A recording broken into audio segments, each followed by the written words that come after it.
Guys मेरा एक दोस्त हुआ करता था। दोस्त मतलब मैं जानता था उसे। 4 साल बड़ा था लेकिन हमारे साथ पढ़ता था। 4 साल बड़ा होने के बावजूद वो हम पे कोई रौब नहीं जमाता था।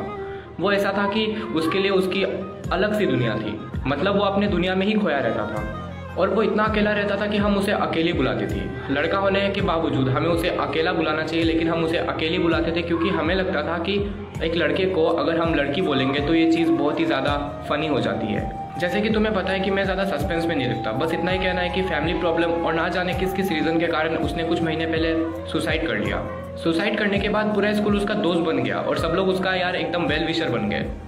अब यार मरने के बाद वेल विशर बन के भी क्या फ़ायदा। स्टेटस और स्कूल की तरफ से RIP का ये सब RR होता रहा, लेकिन यार अब क्या ही फ़र्क पड़ता है। सुसाइड के 2 महीने बाद हम उसके घर में गए। घर में जाके ये पता चला कि वो लोग वहाँ से शिफ्ट हो रहे हैं। उसके मम्मी से पता चला कि वो डायरी में अपनी सब बातें लिखता था, क्योंकि शायद सुनने वाला ना हम थे ना कोई और दोस्त था।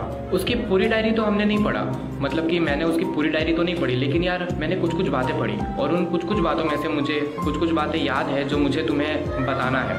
उसके डायरी में कुछ एक बातें ऐसा लिखा था कि आज मेरे डिप्रेशन को सफ़र करते हुए काफ़ी साल हो चुके हैं और सुशांत सिंह राजपूत वाले हादसे के बाद सब में अजीब सी चेंजेस आने लगी। सबको अपना दुख बयां करने के लिए फेसबुक का स्टोरी और व्हाट्सएप का स्टेटस का सहारा लेना पड़ा। सब लोग ने अपने स्टेटस में भर भर के ये रखा कि अगर किसी को ज़रूरत या फिर किसी को अपना कुछ शेयर करना है तो हमारे DMs हमेशा ओपन है। मैंने उसी स्टेटस का रिप्लाई किया, जबकि मुझे पता था कि मेरा मैसेज नोटिफिकेशन से देखकर ही सब लोग इग्नोर कर लेंगे। फिर भी मैं देखना चाहता था कि मेरे इस मैसेज को लोग कितने दिन तक इग्नोर करते हैं।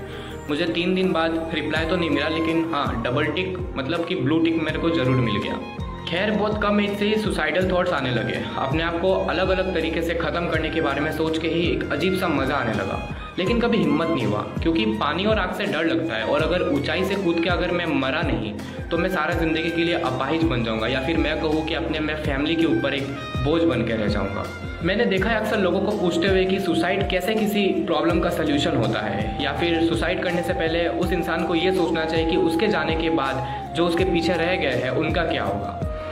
मेरा बस उनसे एक ही सवाल है कि अगर तुम जीते जी उस इंसान के बारे में नहीं सोचते हो, उसकी प्रॉब्लम सॉल्व करना तो दूर, तुम उसके प्रॉब्लम को सुनने के लिए भी तैयार नहीं हो, तो वो इंसान तुम्हारे बारे में क्यों सोचेगा, वो भी मरने के बाद, जो पॉसिबल ही नहीं है। और एक बात मैं तुम्हें ये कहना चाहता हूँ कि मान लो अगर मेरे पास 2 ऑप्शन है। पहला ऑप्शन ये है कि मुझे अपनी सारी ज़िंदगी एक पिंजरे में बिताना हो, और दूसरा ऑप्शन ये है कि मुझे इंस्टेंट डेथ मिल रहा है, तो मैं शायद इंस्टेंट डेथ प्रेफर करूँगा। और हाँ, उस पिंजरे का नाम ही ज़िंदगी है।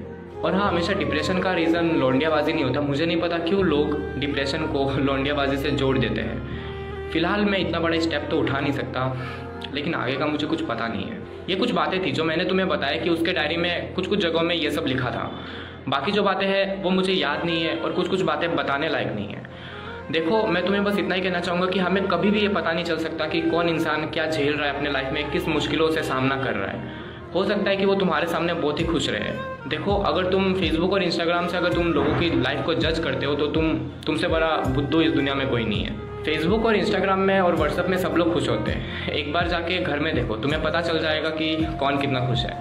मैं तुम्हें यह नहीं कह रहा कि तुम जाके हर एक इंसान के प्रॉब्लम का सल्यूशन निकालो। मैं बस तुम्हें यह कह रहा हूँ कि एक अच्छे लिसनर बनो। अगर कोई आके तुम्हें कह रहा है कि मेरा आज उंगली टूट गया, तो तुम्हें यह बोलने की ज़रूरत नहीं कि अरे ये तो कुछ भी नहीं है, मेरा तो हाथ भी टूटा है। देखो, सबका अपना अपना स्ट्रगल होता है और यहाँ पे ना ही कोई कंपटीशन चल रहा है किसने कितना दर्द झेला है। तुम्हें बस सुनना है, बस इतनी सी बात है। अपने आसपास के लोगों को देखो, अगर कोई अकेला है तो उसे अकेला फील मत कराओ, उसे ऐसे लेफ्ट ओवर फील मत कराओ कभी भी। और हाँ, एक बात, अभी क्या कर रहा है?